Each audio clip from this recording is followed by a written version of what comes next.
Hana had a habit of watching things that other people ignored.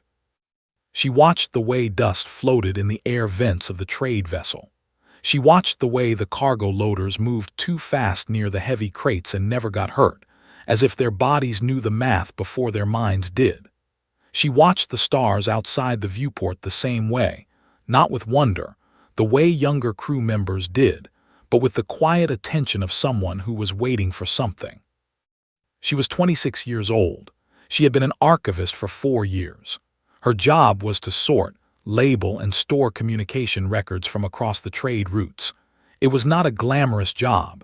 Most people on the vessel barely knew her name.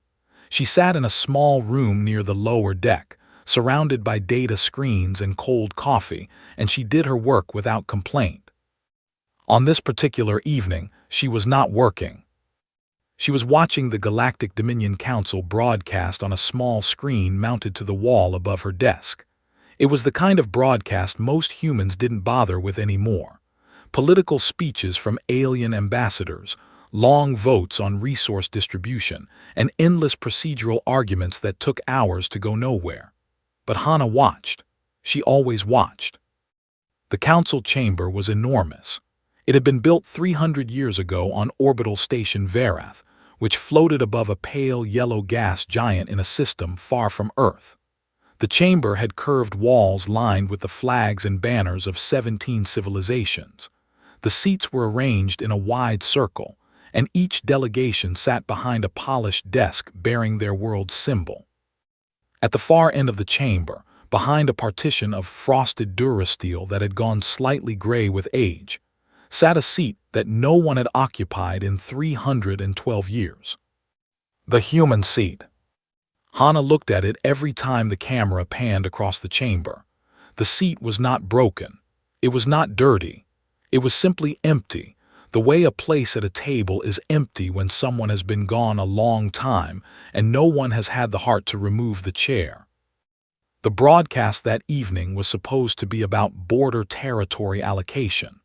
3 systems near the outer rim were being divided among 4 civilizations, and the arguments had been going on for 2 days.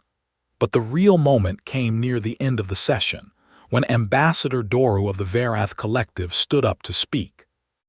Doru was a tall figure with pale gray skin and long fingers that he liked to point at things. He had been the Verath ambassador for 11 years, and in that time he had developed a reputation for 2 things. The first was winning arguments. The second was enjoying winning arguments a little too much. He stood at his podium and began to speak about the outer rim systems. His voice was smooth and practiced. But then, as the camera panned across the chamber, it caught the empty human seat in the background. Doru noticed it too. He paused. He smiled. Then he turned to face the seat directly, as if addressing it.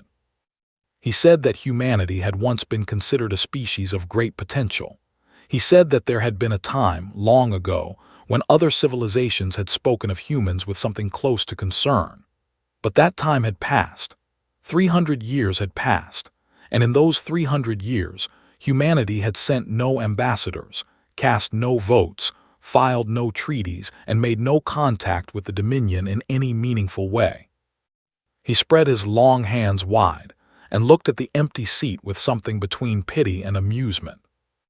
He said that a species that chose silence over participation had made its choice.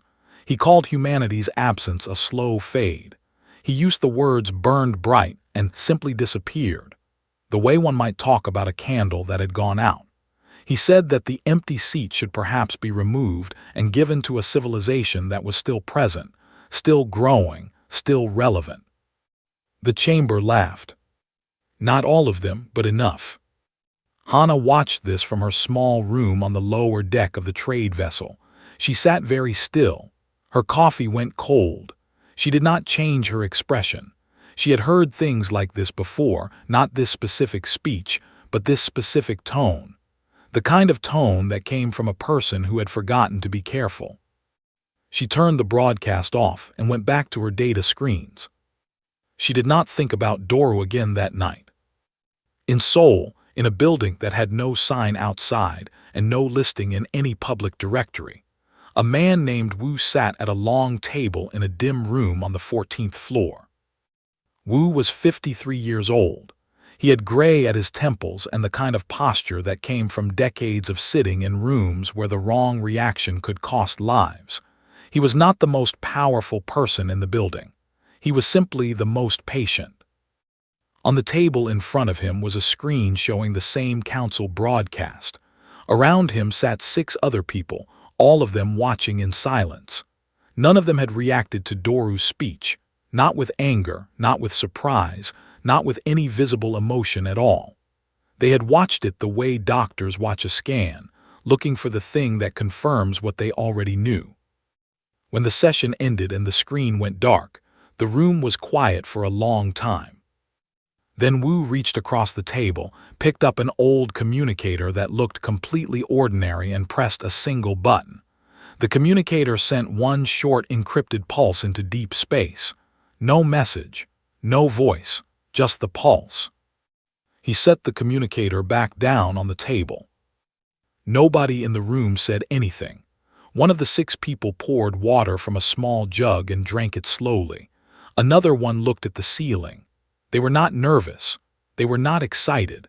They were the kind of calm that only comes from having waited a very long time for something and finally seeing it arrive. Across the planet, and then across the deep space beyond the planet, 17 monitoring stations that had been completely dark for 3 centuries received the pulse. Their lights came on one by one. Their systems began to run the startup sequences that no one had run since before Wu was born. The stations were old, but they had been maintained. Quietly, carefully, and without any announcement, they had been maintained for exactly this reason. Hana didn't know about the monitoring stations. She didn't know about Wu, or the room in Seoul, or the pulse. But she looked out at the stars through her small viewport that night, and she felt something she couldn't name. Not fear, not excitement, something older and quieter than both. She pressed her fingers against the cold glass and watched the dark between the stars. The galaxy was laughing at an empty chair. It had never thought to wonder why the chair was still warm. The grand summit of the Dominion Council happened once every 20 years. It was the biggest political event in the galaxy. Every major civilization sent not just their ambassador, but their full delegation. There were speeches, ceremonies, and long formal dinners where deals were made over food that most species couldn't eat. The station above Verath Prime was decorated with banners and colored lights that could be seen from orbit. Thousands of journalists, diplomats, assistants, and observers flooded through the docking ports every hour. This particular summit had been called for one main reason. The outer rim territories that had been loosely marked as humanity's reserved space for 3 centuries were being formally redistributed. Since humanity had not shown up to claim them, defend them, or even acknowledge them in over 300 years, the Council had decided the territories could be put to better use. 4 civilizations were lined up to divide the space between them. The legal documentation had already been drafted. The vote was scheduled for the 2nd day of the summit. It was expected to be quick. On the morning of the 2nd day, every seat in the council chamber was filled. The chamber smelled of the specific kind of important occasion, polished surfaces and formal clothing, and the faint stress of too many people trying to appear relaxed. Cameras from 42 broadcast networks were mounted along the upper walls. The session was being transmitted live to every inhabited system in the Dominion. Ambassador Doru arrived early. He was wearing his full diplomatic dress, and he looked exactly like a man who expected to win something significant before lunch. The session began. The presiding officer of the council opened the formal proceedings and announced the first item of the day. She read the title of the redistribution proposal out loud. A few delegates shifted in their seats in anticipation. Then the chamber doors opened. Everyone assumed it was a late delegate. The doors opened regularly. No one looked up right away. But the footsteps were different, slow, deliberate, not the rushed. apologetic footsteps of someone arriving late and hopping not to be noticed. These were the footsteps of someone who had decided exactly how fast they were going to walk before they left the room they came from. By the time the delegates looked up, she was already a third of the way across the chamber floor. She was a human woman. She looked to be in her mid-30s. She was not tall. She wore dark, plain clothing with no insignia on it, no flag pin, no diplomatic sash, nothing that marked her as anything official. She carried no weapon. She carried no staff or ceremonial object. She carried only a small flat device in her right hand, held loosely, the way someone might carry a book they had already finished reading. She walked to the human delegation desk and sat down. The frosted durasteel partition that had stood behind that seat for 300 years had been removed sometime in the past 24 hours. No one had noticed until this moment. The chair, once separated from the main chamber by that gray divider, now sat in full view of every camera, every delegate, and every person watching the broadcast across the galaxy. The chamber was completely silent. The presiding officer looked at the woman. She looked back. The presiding officer asked in a very careful voice who she was and by what authority she was sitting in that seat. The woman said her name was Sara. She said she was sitting in the human seat because she was human, and it was the human seat. She said she had arrived in time for the vote and would like the session to continue. The silence broke into noise. Delegates talked over each other. The Verath delegation stood up. 2 security officers moved toward the chamber floor. Ambassador Doru raised his hand and silence came back, because when Doru raised his hand, silence usually came back. He had that kind of practiced authority. He looked at Sara across the chamber. He looked at her plain clothing and her flat device and her complete lack of any formal diplomatic credentials that he could see. He looked at her the way a man looks at something he thinks is beneath him and has decided to treat as an inconvenience rather than a threat. He began to speak.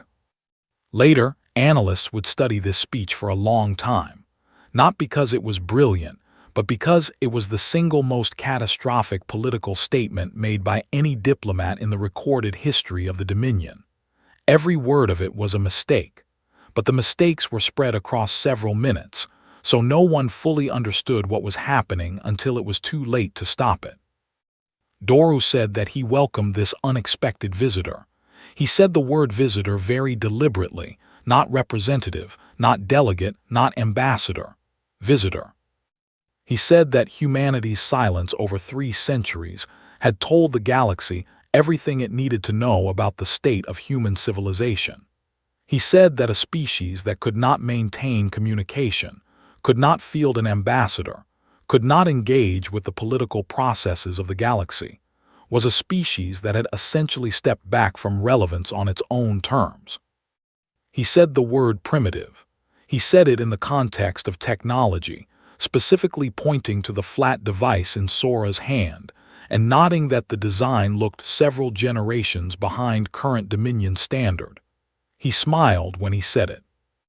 He said that the territories being redistributed today had been waiting for humanity for 300 years, and humanity had not come. He said waiting any longer would be an insult to the civilizations that had shown up, that had participated, that had built and grown and contributed to the Dominion while Earth had stayed quiet. Then he looked directly at Sara and said the sentence that every commentator, historian, and political scholar would quote for the next 100 years. He said, "Bow or remain forgotten." The chamber was quiet again. Sara had not moved during the entire speech. She had not shifted in her seat. She had not looked away. She had not changed her expression. She sat with the flat device resting on the desk in front of her, and she listened to every word as if she were simply collecting them. When Doru finished, she reached forward and placed the flat device at the center of the desk.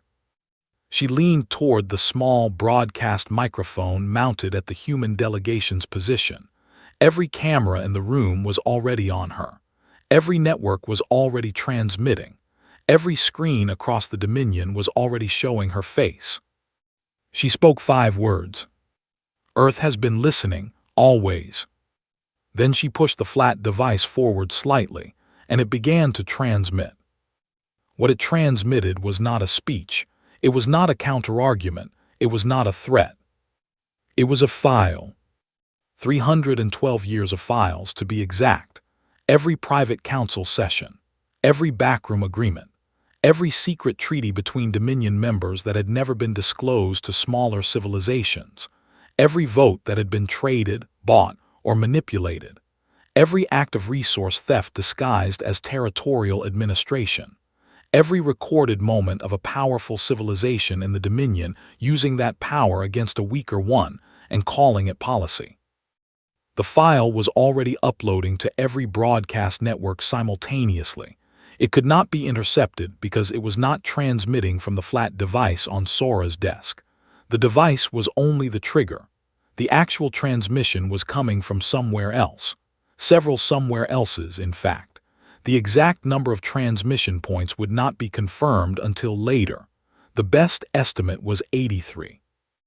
Doru moved to cut the feed. His technical team tried immediately. Nothing happened. They tried again. Nothing happened. The files played on every screen in the chamber. They played on every screen in the galaxy that was carrying the summit broadcast. They played for 40 minutes before anyone managed to interrupt even a portion of the transmission. And by then it did not matter, because it had already been received, copied, stored, and reshared across 10,000 independent networks. Sora sat in the human seat and waited. She did not look at Doru. She looked at the presiding officer, then at the Thari delegation across the chamber, the smallest delegation in the room, sitting very still and watching her with an expression that was difficult to read. The flat device on her desk went dark. She folded her hands on the table. The summit was no longer about redistribution. It was about what came next. The panic did not start immediately. In the first few hours after Sora's transmission, the dominant reaction across the Dominion was not fear. It was anger. 17 civilizations, most of whom had something embarrassing or worse in those files, responded the way powerful people usually respond when their private behavior becomes public. They denied it. They reframed it. They called it stolen data, manipulated data, data taken out of context. Their communication teams worked through the night producing statements. Their legal departments filed emergency motions with the Council's judicial body to have the archive declared inadmissible under Dominion information law. It was an impressive amount of activity for people who were also quietly terrified. Inside the Council station, Sora was escorted out of the chamber by security within 20 minutes of her transmission ending. She went without resistance. She was polite to the security officers. She asked one of them how long he had been stationed on Varath and listened to the answer with what appeared to be genuine interest. She was taken to a holding room on one of the lower levels and told that she would be detained pending an emergency council session. She sat down in the chair they gave her and asked if there was any water available. The emergency session was called for the following morning and ran for 6 hours. What emerged from it was the most unified decision the Council had made in decades, which said a great deal about how frightened they actually were under all the anger. The vote was called. Should humanity be formally expelled from the Galactic Dominion, stripped of its reserved territories, and designated a hostile non-member entity? 16 delegations voted yes. 1 delegation voted no. The single dissenting vote came from the Thari, the smallest and quietest civilization on the Council, a species that had been bullied out of 2 of their original 3 systems over the past century and had spent most of their membership watching from the corner. Their ambassador, an older woman whose name translated roughly to something meaning patience in their language, cast her no vote without making a speech about it. She simply pressed the button and looked straight ahead.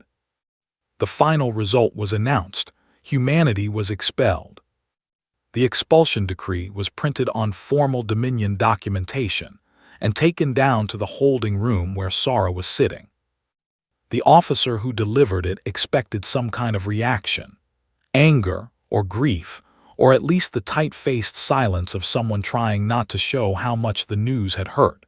He had delivered bad news to diplomats before, and it usually looked like one of those three things. Sara read the document. She read it slowly and carefully, all the way to the bottom. Then she folded it in half, folded it again, and put it in the inside pocket of her jacket. She thanked the officer for bringing it. He didn't know what to do with that, so he left. Bori was 29 years old and had been working as a deep space analyst for the Thari government for 3 years.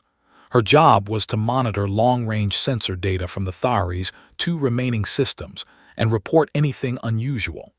It was a job that usually produced nothing unusual, which was part of why they gave it to someone junior. The senior analysts worked on things that mattered. Bori watched empty space and filed reports that no one read carefully. On the morning after the expulsion vote, she filed a report that someone read very carefully. It had started the previous night, while the council was still arguing. The long-range sensors in the outer monitoring post of the Thari's second system had picked up gravitational fluctuations in the dark space between star systems, in the specific corridor of empty space that the Dominion had always designated as humanity's reserved territory. Gravitational fluctuations were not unusual. Space was large and full of objects, but these fluctuations followed a pattern, and the pattern was not natural. Bori ran the data 3 times because she did not want to file a report based on something she had misread. The 3rd time produced the same result. She wrote the report in plain language because she did not know how to make the data sound less alarming than it was. The fluctuations were engine signatures. Specifically, they were the gravitational displacement patterns produced by large vessels using high-density drives in close proximity to each other. Very large vessels, very close proximity, which meant a lot of ships moving together in the same section of space. She filed the report and went to make herself tea, because she had learned that when she filed an unusual report, she always had time to make tea before anyone responded, usually more than enough time. This time, her supervisor was at her desk before the water was hot. He read the report standing up, which was something he never did. He asked her how confident she was in the numbers. She said very confident. He asked her to run the data again while he made a call. She ran the data again. The numbers stayed the same. By the time her second cup of tea was finished, Bori had been moved to a secure analysis room with 3 senior researchers and a direct communication line to the Thari ambassador's office. The senior researchers took her data and expanded on it. They pulled from every available monitoring point the Thari had, which was not many. They cross-referenced with Dominion border station data, which was easier to access than it should have been, because it turned out the Dominion's sensor-sharing protocols had a gap in the outer rim coverage that had existed for decades and never been corrected. What they assembled over the next 4 hours was incomplete. There were holes in the data. There were sections of space where they had no sensors and could only extrapolate. But even incomplete, even with the holes, the picture that formed was not something any of them had been prepared to see. Bori wrote up the findings in a second report. Her hands were steady when she typed because she was the kind of person who went quiet when things were serious. Inside, she felt something that she could only describe later as the specific feeling of standing at the edge of something very large and looking down. The engine signatures matched no current human vessel designs in any Dominion database. They matched designs from much older records. Pre-silence era human ships, vessels that the Dominion had assumed were decommissioned 3 centuries ago when humanity went quiet. Vessels that, based on what little technical data existed, had been theorized to be significant military hardware. The theoretical count, based on the gravitational displacement spread across the region, was not dozens. It was not hundreds. It was 4,217. The Thari ambassador received the report, read it, and sat without speaking for a very long time. Outside her window, the planet Vareth Prime was visible in the distance, the seat of the council that had just voted 16-1 to expel humanity and take their space. She thought about that one vote, her one vote. She thought about the fact that Sora had looked at the Thari delegation in the chamber, specifically, before she sat down and before she said a single word. She thought about 312 years of a species, saying nothing, while 17 other civilizations laughed at their empty chair. She sent an urgent communication to her government. It read, "We made the right choice. Do not change our position. What is coming has been planned for a very long time." In the holding room on the lower level of the station, Sora was eating a small meal that the security staff had brought her. She was calm. She was patient. She had always been patient. The expulsion decree was folded in her jacket pocket. Outside in the dark, 4,217 vessels that the galaxy had assumed were gone held their positions and waited for a signal. They had been waiting for 30 years. 30 more hours was nothing. The Council's emergency military session began at the 4th hour of the morning, station time. The chamber looked different at that hour. The ceremonial lighting had been replaced with operational white, the kind of flat, bright light used when decisions had to be made fast. Most of the ambassadors had not slept. Some of them had not changed their clothes.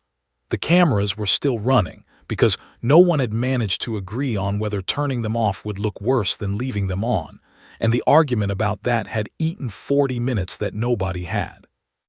The military commanders of 7 Dominion member civilizations were patched in by secure line.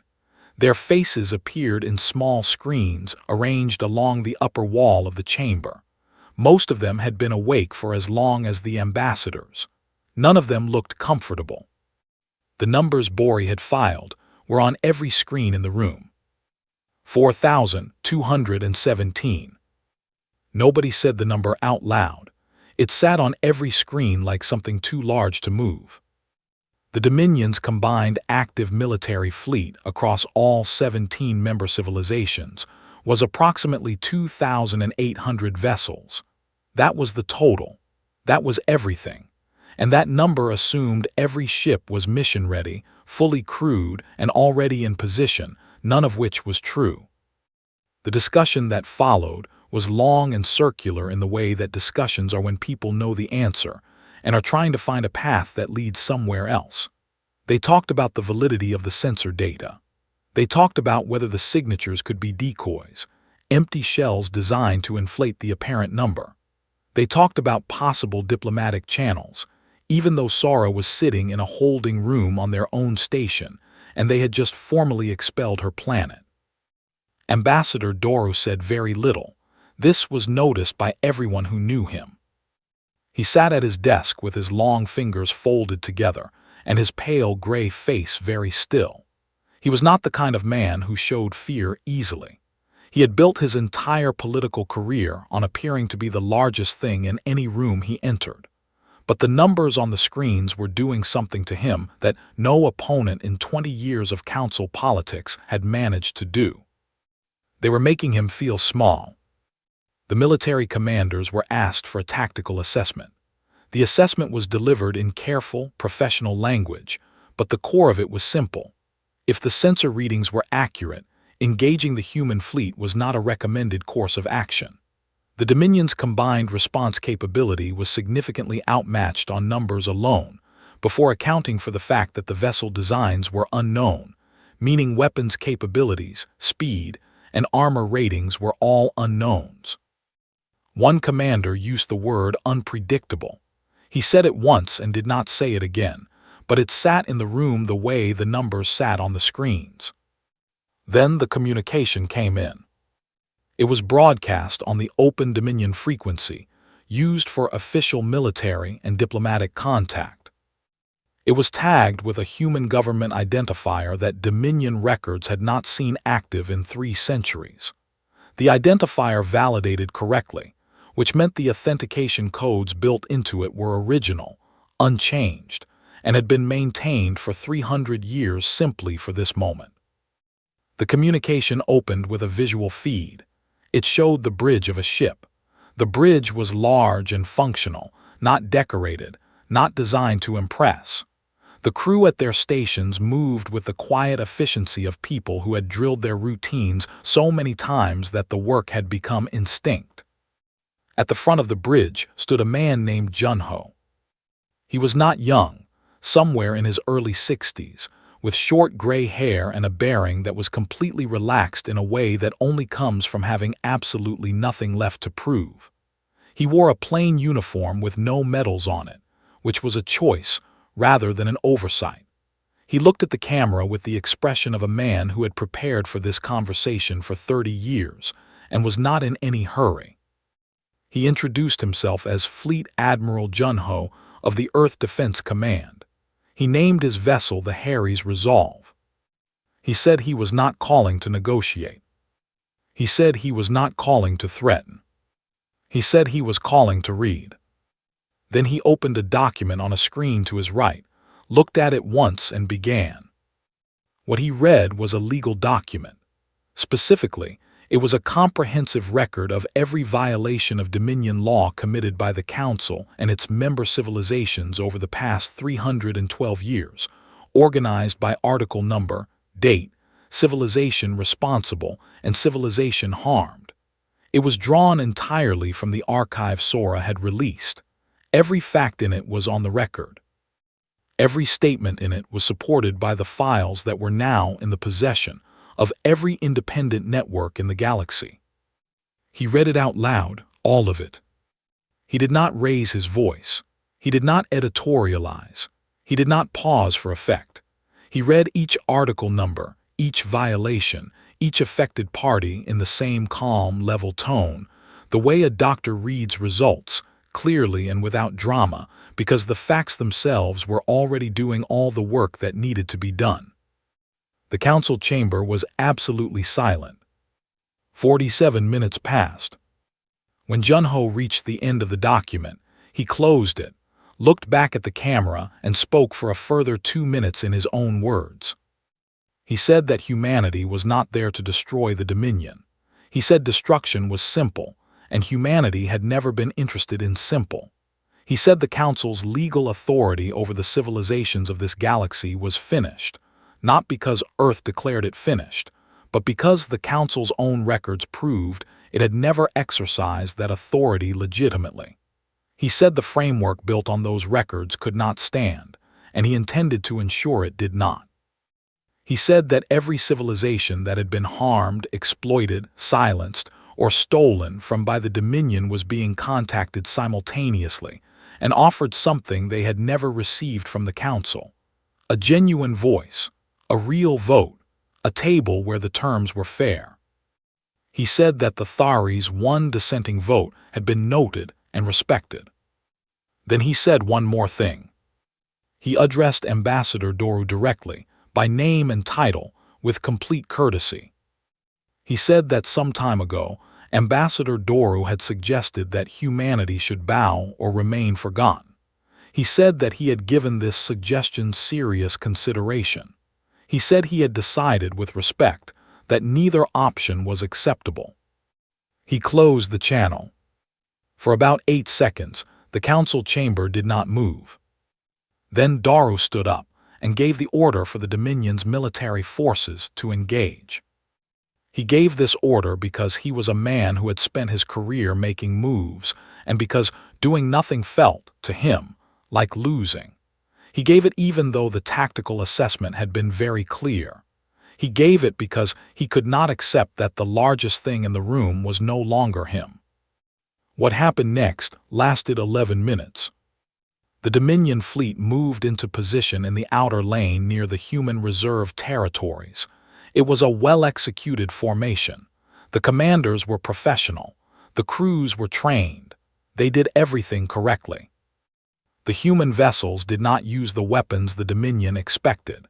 They did not use the missile systems or the energy cannons that 3-century-old intelligence records suggested human warships carried. Those weapons were familiar. The Dominion fleet had prepared counters for them. The weapons the human fleet used were not familiar.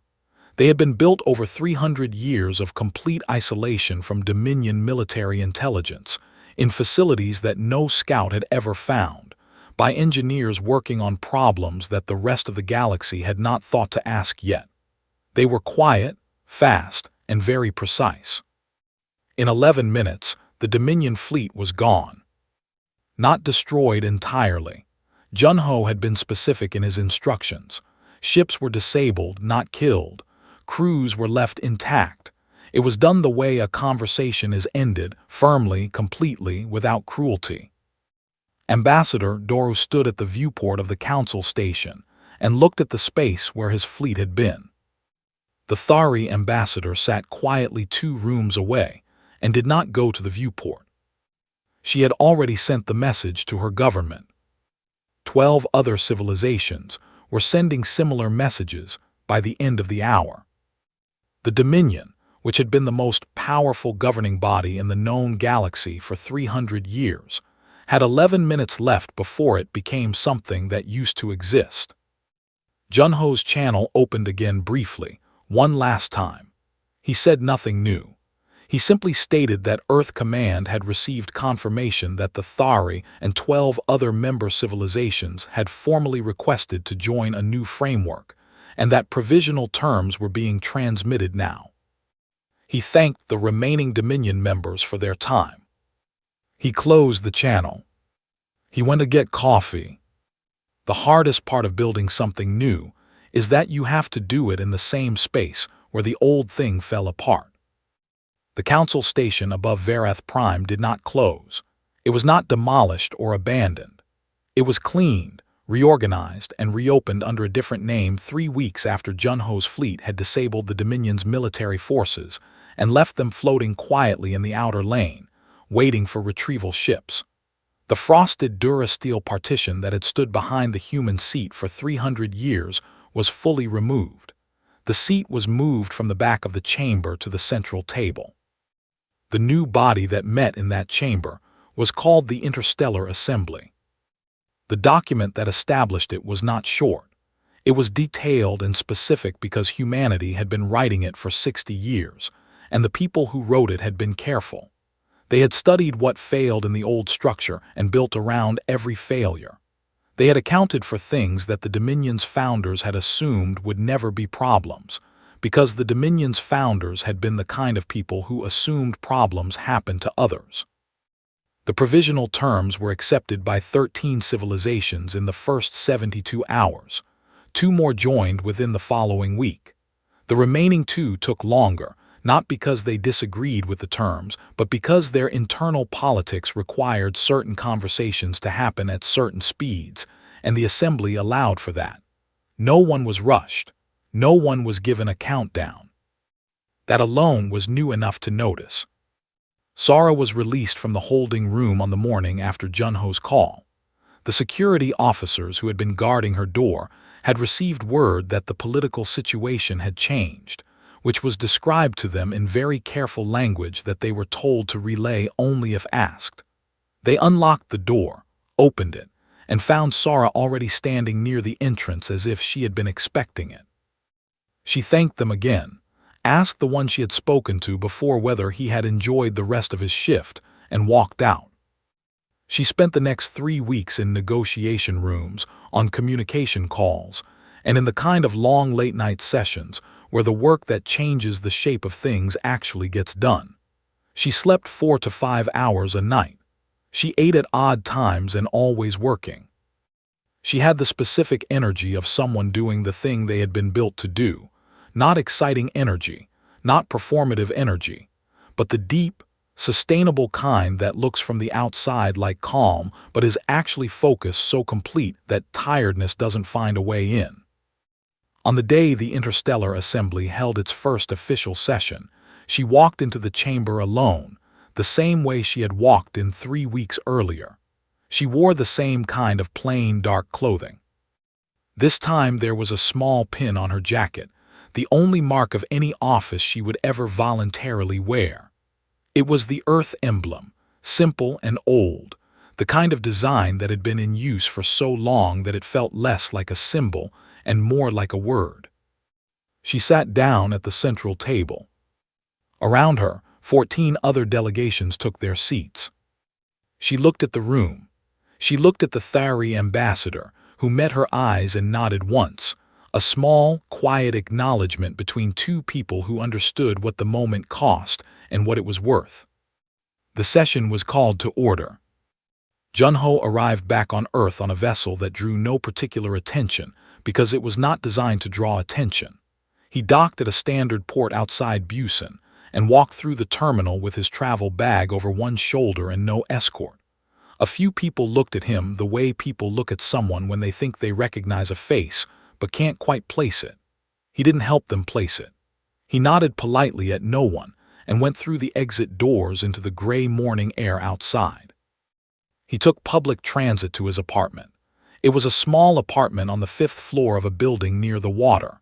He had chosen it years ago for the view and the fact that the building's management company asked very few questions. He had not been there in over a year.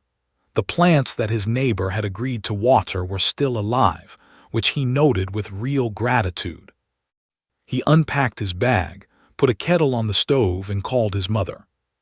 She answered on the second ring the way she always did. She asked if he had eaten.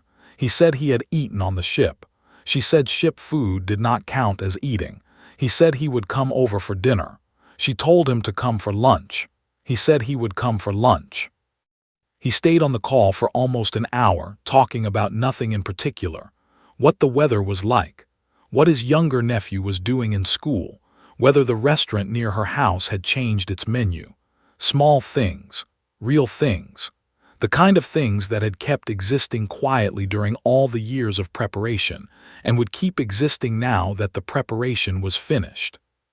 He made tea when the call ended and stood at the window and looked at the ocean. He did not think about the fleet. He did not think about the 11 minutes. He thought about a woman named Harry who had designed Protocol Harry 60 years ago and had not lived to see it used. She had been his instructor for 2 years when he was young and new and not yet sure of anything. She had told him once, in a conversation he had never forgotten, that the hardest thing about patient work was that you spent your whole life building something you might never see completed. He had seen it completed. He finished his tea. He washed the cup.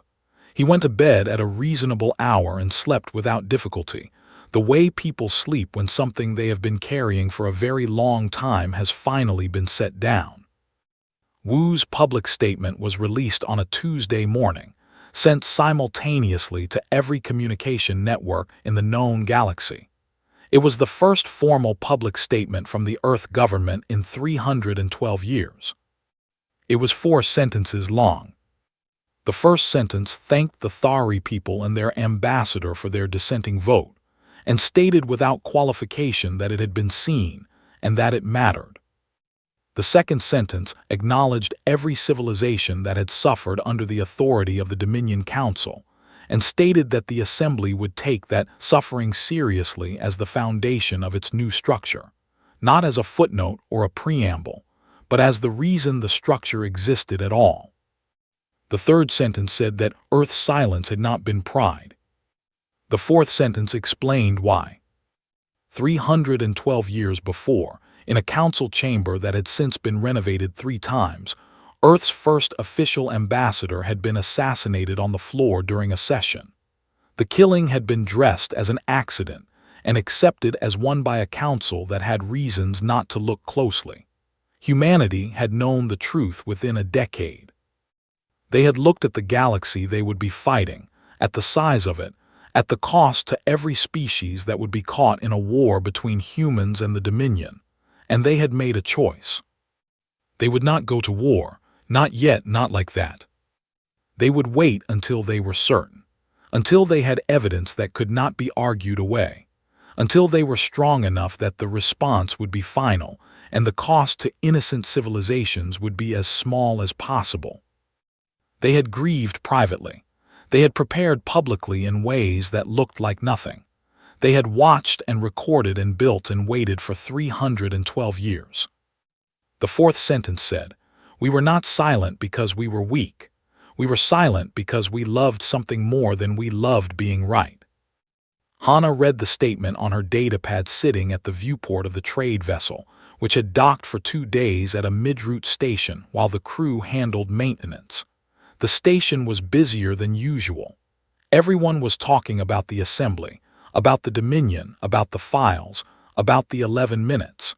The noise level in the common areas had been noticeably higher for weeks. Hana read the statement 3 times. She read it the way she read things that she wanted to understand completely. Beside her, Bori sat with her own datapad, reading the same statement. Bori had come aboard the vessel 4 days ago, transferred from the Thari government's diplomatic liaison team to an observer role on a trade route that now passed through what had previously been restricted human space. She was quiet and precise and asked good questions, and Hana had liked her from the first conversation. Neither of them spoke for a while after finishing the statement. Then Bori turned slightly in her seat and asked the question she had been sitting with. She asked if humans had ever been afraid that the galaxy had forgotten them completely. Hana looked out at the stars for a moment, at the dark between them, at the specific kind of dark that she had been watching her whole life without quite knowing why. She answered without hesitating. She said no, they had never been afraid of being forgotten. They had been afraid of being remembered too early. Bori was quiet after that. Not the quiet of someone who didn't understand, but the quiet of someone who had just understood something large and needed a moment to let it settle. Outside the viewport, the stars were the same as they had always been, old and far away and indifferent to the small things happening in the space between them. But the space between them was different now, quieter in some ways, fuller in others. The empty chair was gone. What was sitting in its place was not loud. It did not announce itself. It did not need to. It had been waiting 300 years for the right moment, and it had learned, better than anything else in the galaxy, how to be patient. A hyper-realistic 8K cinematic wide-angle shot inside a vast futuristic galactic council chamber, bathed in dominant white and cyan lighting with dramatic volumetric god rays cutting through the air. At the center stands Sora ***, a composed Korean woman in dark tactical clothing, placing a glowing flat device on the desk, her expression cold and unshaken. Behind her looms Junho ***, a stern Korean male admiral in a sleek uniform, arms crossed, radiating authority. To the left, ***, an older sharp-eyed Korean man in a formal coat, watches silently. Across the chamber, the alien ambassador Doru *** recoils in visible shock and fury, pale gray skin catching the cyan glow. In the background, Hana * observes from the shadows, and Bori ***, a small alien figure, watches with quiet resolve. 17 alien delegations fill the curved amphitheater behind, frozen in disbelief. The architecture is grand, towering white pillars, glowing cyan floor panels, holographic star maps projected overhead. Shot with photorealistic skin textures, cinematic depth of field, dramatic shadow contrast, and zero AI art aesthetic, raw, tense, breathtaking.